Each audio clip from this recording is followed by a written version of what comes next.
안녕하세요. 역사가 뚫린다, 성경이 보인다. 역사 드라마를 읽는 성경. 오늘 계속해서 통일왕국시대 살펴보겠습니다. 자, 지난 시간까지 사울이 블레셋과의 전투, 블레셋과의 2차 전면전, 그 길보아 전투에서 죽는, 그리고 사울 왕의 시체가 벳산 성벽에 매달리는, 이렇게 하면서 이스라엘 역사가 완전히 이제 종지부를 고하는, 이스라엘이 지도에서 사라지는 뭐 그런 좀 절망적인 상황. 그렇게 하면서 사무엘 상이 끝난다. 자, 그 이후에 펼쳐지는 이제 스토리가 바로 다윗이죠. 다윗에 대한 이야기가 사무엘 하 전체, 사무엘 하 1장에서 24장까지 스토리에 나오고요. 역사적으로는 주전 1010년에서 주전 970년까지 40년 통치한 것으로 여겨지는 다윗 왕의 통치기 살펴보겠습니다. 자, 길보아 전투의 패배로 이스라엘의 운명은 이제 블레셋의 처분에 맡겨졌다. 자, 이스라엘과 블레셋 이제 두 번의 전면전이 있었죠. 1차 전면전 아벡 에베네셀 전투, 거기서는 이제 3만 명의 전군이 다 전멸하고, 그리고 법궤를 빼앗기고 실로에 있는 성소가 이제 회파되었다. 영적인 완전히 멘붕 상태죠. 자, 그리고 2차 전면전 바로 길보아 전투에서는 이스라엘의 왕 사울 왕이 죽고, 그리고 그 뒤를 이어야 될 유력한 왕자들 요나단, 아비나답, 말기수아 다 죽고요. 사울 왕의 시체가 벳산 성벽에 효수되면서 이스라엘은 완전히 재기불능 상태로 빠진다. 이렇게 하면서, 그러니까 블레셋과 이스라엘의 두 번의 그 전면전은 일방적인 이제 블레셋의 KO승으로 끝난 거죠. 그래서 자, 이스라엘과 이 블레셋은 아주 비슷한 시기에 가나안 땅에 정착했다. 자, 여기가 이제 이스라엘이라고 하면은, 자, 이스라엘이 크게 네 개의 지역이 있다 그랬죠. 서부 해안 평야, 여기는 서부 산악지대, 여기는 중앙 대협곡, 그리고 이쪽은 동부 산악지대. 자, 그런데 바로 이쪽 크레타 섬에서 이제 밀려온 이제 블레셋 사람들, 여기는 서부 해안 평야의 요지인 노른자의 땅이 여기 블레셋 평야 여기에 정착을 했다. 그 5개의 블레셋 도시 가사, 아스겔론, 아스돗, 에그론, 가드 이쪽에 정착을 했고, 그리고 이스라엘은 이집트에서 나와가지고 딱 동쪽에서 들어오죠. 그래가지고 주로 어디에 정착하는가? 이 서부 산지에 정착을 한다.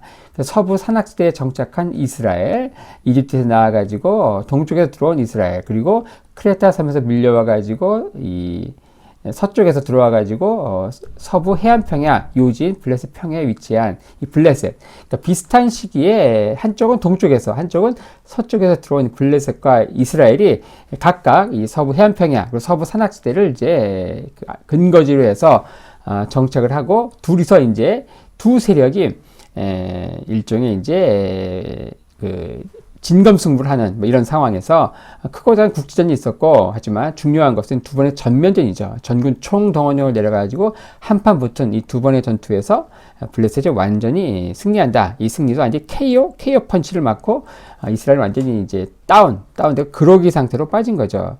자, 바로 다윗이 등장한 바로 이러한 상황입니다. 바로 이스라엘이 완전 그냥 KO 펀치 맞고 완전 혼비백산한 그런 상황에서, 이런 절망적인 상황에서 근데 놀랍게 다윗에 의해서 이스라엘은 무서운 속도로 재기한다. 그리고 우리가 이미 결과를 다 알고 있죠. 이 블레셋을 두 번 연파하고 이제 블레셋을 제압하고 요단 동편까지 다 아우르면서 근동세계를 이제 호위하는 위대한 제국으로 탄생하는데, 그게 불과 멸망한 지 사울이 죽고 완전히 사울의 시체가 효수되고 이스라엘이 지도에서 사라진, 자, 그런 상태에서 불과 7년 만에 벌어진 거예요. 7년 만에. 불과 7년 만에 다윗을 통해서 블레셋을 두 번 연파하고 요단 동편까지 아우르는 놀라운 다윗 제국이 탄생한다. 자, 엄청난, 이 믿기 어려운, 이 unbelievable한 역사의 중심에 누가 있었는가? 바로 다윗이 있었다는 것이죠. 자, 우리가 살펴볼 이 다윗 제국의 탄생이 이런 어마무시한, 정말 믿기 어려운 그런 스토리인데, 우리가 이런 스토리를 보면서 이제 전혀 심장이 두근거리지도 않고, 이게 떨리지 않는 거예요. 자, 그래서 이 다윗 제국의 탄생, 놀랄 준비하시면서 다윗의 스토리 한번 살펴보도록 하겠습니다. 자, 솔로몬이 죽고 펼쳐지는 사무엘하 1장에 이제 사무엘 1장부터 4장까지는 어떤 스토리가 펼쳐지는가?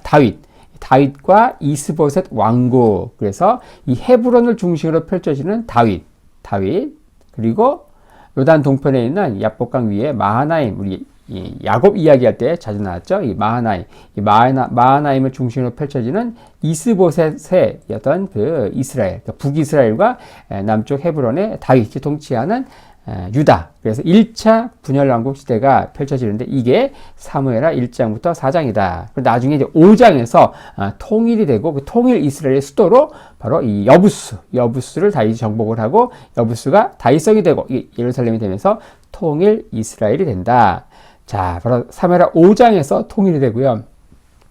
바로 사무엘상 31장에 사울이 죽고 나서 잠시 한 2년 정도 북쪽은 마하나임 중심의 이스라엘, 남쪽은 헤브론 중심의 다윗 통치하는 유다와 북이스라엘의 짧은 1차 분열 왕국 시대가 펼쳐진다. 그러니까 우리가 이제 흔히 알고 있는 르호보암과 여로보암으로 이어지는 솔로몬이 죽고 나서 펼쳐지는 그 분열 왕국 시대 그것만 알고 있지만 사실은 그건 2차 분열 왕국 시대입니다. 사울이 죽고 남북이 나뉜 상태에서 그게 이제 다윗 때에 합쳐졌다가 솔로몬 때 금이 갔다가 솔로몬이 죽고 나서 완전히 두 동강이 나는 이런 상황이 이제 본격적인 분열 왕국이라 할 수 있는 것이죠. 자, 이 헤브론을 중심으로 펼쳐지는 이제 그 다윗 왕국 살펴보겠습니다. 다윗은 그 아벡에서 있었던 이제 블레셋 그 작전 참모 회의, 바로 이제 조국 유다와 한판 승부가 이 북쪽 이 길보아 이 이스라엘 평야에서 펼쳐지죠. 근데 그 전투에 하마터면 다윗도 참전할 뻔했죠. 하지만 다윗은 알았습니다. 가드와 아기스는 자신을 믿지만 나머지 블레셋의 네 왕이 자신을 불신임할 걸 잘 알았죠. 자, 그리고 이 아벡의 작전 참모회에 갔다가 불신임 받고 이제 돌아오죠. 어디로 돌아옵니까? 시글락으로 돌아왔다. 시글락. 자, 바로 시글락. 가드와 아기스로부터 받았던 그 시글락으로 돌아왔지만 바로 그 밑에 아말렉, 이 아말렉 사람들이 어때요? 완전히 이제 다윗 남자 이 군사들이 전부 아벡 참모회의에 간 상황에서 시글락은 여인들과 아이들밖에 없었던 거예요. 평소 이 다윗으로부터 이제 계속 괴롭힘 당하던 이 아말렉이 어때요? 아말렉이 무주공산과 다름없던 이 시글락을 접수하죠. 그리고 여인들을 이제 다 데리고 이제 도망간다. 다윗은 이제 아벡 작전 참모에 갔다가 돌아오니까 완전히 처자식 다 뺏긴 거예요. 그래서 그 아말렉 이제 추격 작전을 펼치고 결국은 다 되찾아오죠. 다 되찾아오고 시글락에 딱 돌아왔을 때 시글락에 돌아온 지 3일이 지난 후 길보아 전투의 소식을 듣습니다. 사울 왕이 죽고 그리고 완전 이스라엘이 패망했다. 조국이 패망했다는 소식을 듣고 저녁까지 금식을 하죠. 자, 이때 이 전쟁 소식을 누가 알려주는가? 여기에 참전했던 이제 아말렉 전령이 이제 알려주죠. 그리고 이 아말렉 전령이 사울 왕의 왕관과 팔찌를 다윗에게 보여주면서 자신이 사울을 죽였다고 막 자랑하죠. 사실 사울은 자기 칼 위에 엎드러지면서 자살한 건데 그걸 지켜보던 이 아말렉 사람이 이제 사울 왕의 왕관과 팔찌를 가져와서 사실 이 사울은 다윗의 정적이잖아요. 그래서 사울의 목을 이제 가지고 오면 왕관과 팔찌를 가져오면은 자기가 상을 받을 줄 알았죠. 하지만 다윗은 이런 아말렉 사람을 이제 죽입니다. 보상 대신 처형을 하죠. 그리고 나서 하나님께 기도하고 묻고 이제 헤브론으로 갑니다. 내가 헤브론으로 가겠습니다. 하나님께서 허락을 하고 헤브론에 갔을 때 유다의 장로들이 다윗을 이제 왕으로 옹립한다. 이때가 다윗이 30세였습니다. 30세. 그래서 헤브론에서 다윗이 7년 6개월을 통치하는 이야기가 펼쳐지죠. 그래서 이 헤브론을 수도로 하는 다윗의 유다 왕국 이렇게 탄생하죠. 자, 그리고 요단 동편에서는 이제 마하나임을 중심으로 이스보셋 왕국이 펼쳐지는데, 자, 사울이 죽었죠, 전투에서. 그리고 정말 사울이 죽었으면 그 다음에 누가 왕이 되어야 되겠습니까? 요나단이 왕이 되어야 되죠. 근데 요나단, 아미다다, 말기사가 다 죽습니다. 그리고 완전 쑥대밭이 이스라엘. 이런 가운데 이제 이스라엘의 당시 이제 참모총장이 누구였습니까? 국방부 장관이 누구였습니까? 바로 사울의 사촌이기도 한 이 아브넬이죠. 이 아브넬이 간신히 목숨을 건지고 어때요? 사울의 아들 가운데 좀 못난이이긴 하지만 이스보셋, 자신에게 있었던 조카죠.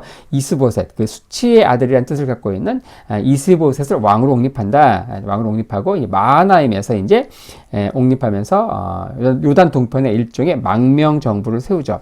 요단 서편 이쪽은 어때요? 이제 블레셋 수중에 떨어진 거예요. 블레셋 수중에 떨어졌다. 그리고 요단 동편에 마치 우리 상해 임시정부 세워지듯이 이 마하나임 이쪽에 이스라엘 망명 정부가 세워진다. 자, 이렇게 하면서 헤브론의 유다 그리고 마하나임의 이스보셋 왕국이 이제 한 2년 정도 간다.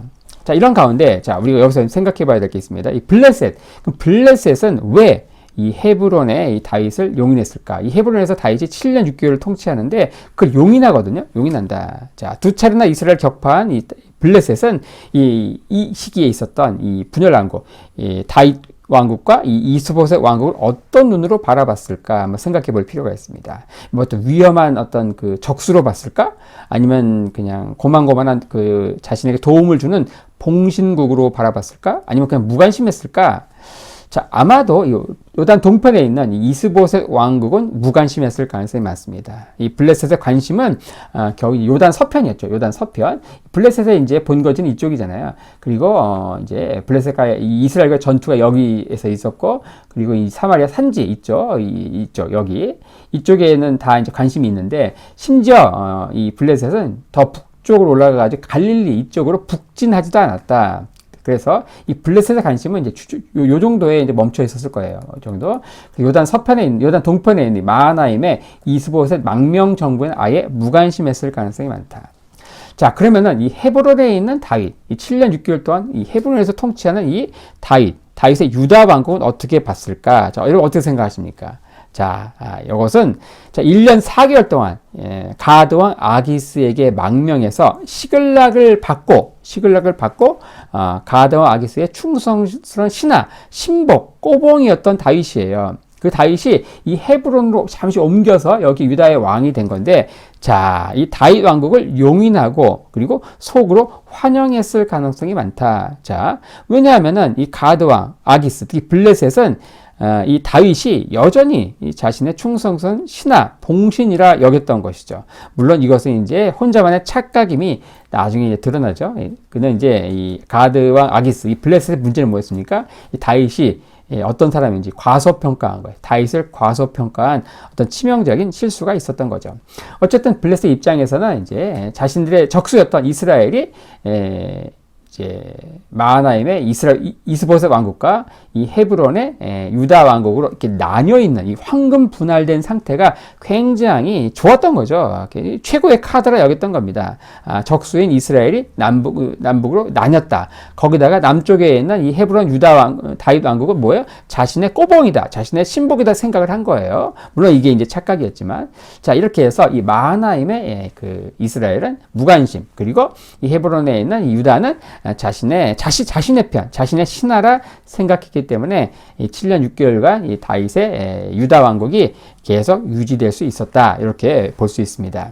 자, 이런 가운데 북쪽과 남쪽 헤브론과 이 마하나임의 다윗 이스보셋 왕국이 이제 잠깐 이제 여러 차례 이제 그 국지적인 충돌이 있는데, 그 여러 충돌이 있었을 텐데 그 중에 하나가 사무엘하 2장에 기브온 목가에서 벌어진 전투로 이제 언급되어 있습니다. 자, 마하나임의 이스보셋 왕국, 그리고 헤브론의 다윗 왕국이 어때요? 대략 이쯤에서 일종의 38선이죠. 여기 기브온 목가 여기에서 어때요? 잠시 충돌이 벌어진다.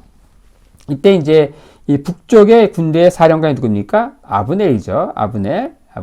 남쪽 사령관이 누굽니까? 바로 요압이에요. 요압. 이때 이 아브넬이 어때요? 이제 자기들 같은 민족이고 하니까 사실 이렇게 대치하고 있지만 직접 싸우진 않죠. 자, 이런 가운데 마치 우리나라도 영화 공동경비구역 아십니까? 공동경비구역에서 보인 것처럼 아브넬이 양쪽 진영에서 군사 12명 뽑아가지고 서로 좀 이렇게 장난하게 하자 이렇게 제안을 하죠. 이때 무슨 장난을 했는가? 학자들이 여러 얘기를 하는데, 첫 번째 설이 뭐냐? 아마 닭싸움을 했을 것이다. 닭싸움. 두 번째 설이 뭐냐? 씨름을 했을 것이다. 씨름. 세 번째가 이제 말뚝박기를 했을 것이다. 이렇게 얘기하는데, 저는 말뚝박기를 하지 않았을까 싶어요. 또 어쨌든 이런 작은 작은 규모의 이 장난이 이게 이제 국지전이 됩니다. 국지전. 그러면서 진짜 막 싸움이 되죠. 싸움. 그러면서 요압 쪽, 남쪽 요압 쪽이 대승을 한다. 그래서 요압 쪽 군사는 20명, 그리고 아브넬 쪽 군사는 360명이 죽는 이 대승을 하게 되죠. 그런 가운데 이 아브넬은 도망가고, 이 아브넬을 끝까지 추격한 사람이 누구예요? 요압의 동생, 누구죠? 아사헬이다. 아사헬. 이 아사헬이 이제 아브넬을 끝까지 추격하다가 어때요? 이 아브넬 손에 의해서 아사헬이 죽게 되죠. 죽게 됩니다. 그리고 나중에 요압이 자기 동생 이 아사엘의 죽음에 대해서 아브넬에게 이제 복수하는 이야기 요게 이제 펼쳐지죠. 자, 이렇게 하면서 기브온 물가에서 펼쳐졌던 이 전투의 상황 이렇게 하면서 남북이 나뉜 이후에 잠시 펼쳐졌던 이런